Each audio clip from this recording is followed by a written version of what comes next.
Friends, welcome to Simply Delicious. നമ്മൾ ഇന്നിവിടെ തയ്യാറാക്കാൻ പോകുന്നത് ഒരു പുഡിംഗ് റെസിപ്പിയാണ്.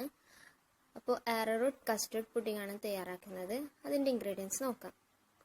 ഞാനിവിടെ 1 ടേബിൾ സ്പൂൺ റവ എടുത്തിട്ടുണ്ട്. അതുപോലെ തന്നെ 1 ടേബിൾ സ്പൂൺ കസ്റ്റർഡ് പൗഡർ എടുത്തിട്ടുണ്ട്. അടുത്തതായി നമുക്ക് 1 ടേബിൾ സ്പൂൺ arrowroot പൗഡർ ചേർത്ത് കൊടുക്കാം. ശേഷം 2 ടേബിൾ സ്പൂൺ മിൽക്ക് പൗഡർ കൂടി ചേർത്ത് കൊടുക്കാം.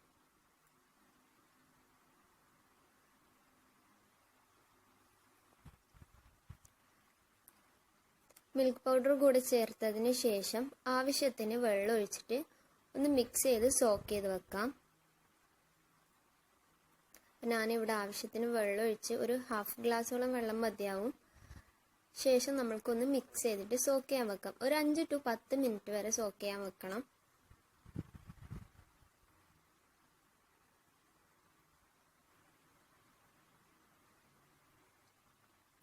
ശേഷം നമ്മൾക്ക് ഒരു പാൻ വെച്ച് അതിലേക്ക് ഒരു 500 ml മിൽക്ക് ചേർത്ത് കൊടുക്കാം. ശേഷം ആവശ്യത്തിന് പഞ്ചസാരയും ചേർത്ത് കൊടുക്കാം.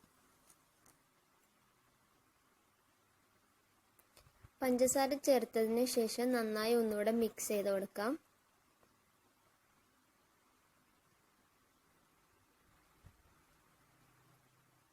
പിന്നെ നമ്മൾ നേരത്തെ സോക്ക് ചെയ്ത് വെച്ചത് ഇതിലേക്ക് ചേർത്ത് കൊടുക്കാം. പഞ്ചസാര മെൽട്ട് ആയതിനു ശേഷം സോക്ക് ചെയ്ത് വെച്ച സാധനം ഇതിലേക്ക് ചേർത്ത് കൊടുക്കാം. അതുകൂടെ ചേർത്തതിന് ശേഷം നന്നായി ഒന്ന് മിക്സ് ചെയ്തെടുക്കണം. കാരണം ഇതിൽ arrowroot പൗഡർ ഉള്ളത് കൊണ്ട് പെട്ടെന്ന് അടിയിൽ പിടിക്കാനുള്ള ചാൻസ് ഉണ്ട്. അപ്പോൾ കൈ വിടാതെ മിക്സ് ചെയ്ത് കൊടുക്കാം. നല്ലൊരു തിക്ക് കൺസിസ്റ്റൻസി വരും. സിമ്പിളായിട്ടുള്ള കുറച്ച് സ്റ്റെപ്പ് വെച്ചിട്ടുള്ള സിമ്പിളായിട്ടുള്ള ഒരു പുഡിംഗ് ആണ്.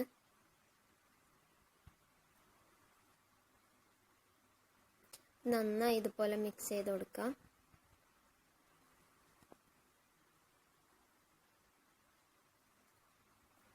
ശേഷം ഞാൻ ഇതിലേക്ക് ചേർത്ത് കൊടുക്കുന്നത് ഒരു ഫ്രഷ് ക്രീമാണ്.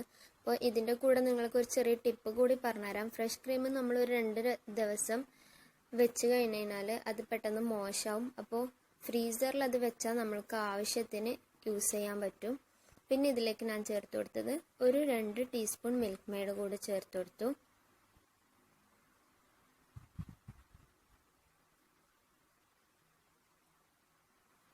നിങ്ങൾക്ക് ഇഷ്ടാനുസരണം ചേർക്കാം. ഞാനിവിടെ ഇത് നന്നായി ഒന്ന് മിക്സ് ചെയ്ത് കൊടുക്കാം. ശേഷം നമ്മൾക്ക് ഇതിലേക്ക് ഞാനിവിടെ ചേർക്കുന്നത് സ്ട്രോബെറി മിക്സ് ആണ്. നിങ്ങൾക്കിത് ഓപ്ഷണലാണ്, വേണ്ടാന്നുണ്ടെങ്കിൽ ഒഴിവാക്കാം. ഞാനിവിടെ ഒന്ന് ചേർത്ത് കൊടുക്കുന്നുണ്ട് ഒരു ലൈറ്റ് പിങ്ക് കളറിന് വേണ്ടിക്ക്. അതുപോലെ അതിൻ്റെ ഒരു ചെറിയൊരു ഫ്ലേവറും കൂടി കിട്ടും. അതും കൂടി ചേർത്ത് നന്നായി ഒന്ന് മിക്സ് ചെയ്ത് കൊടുക്കാം.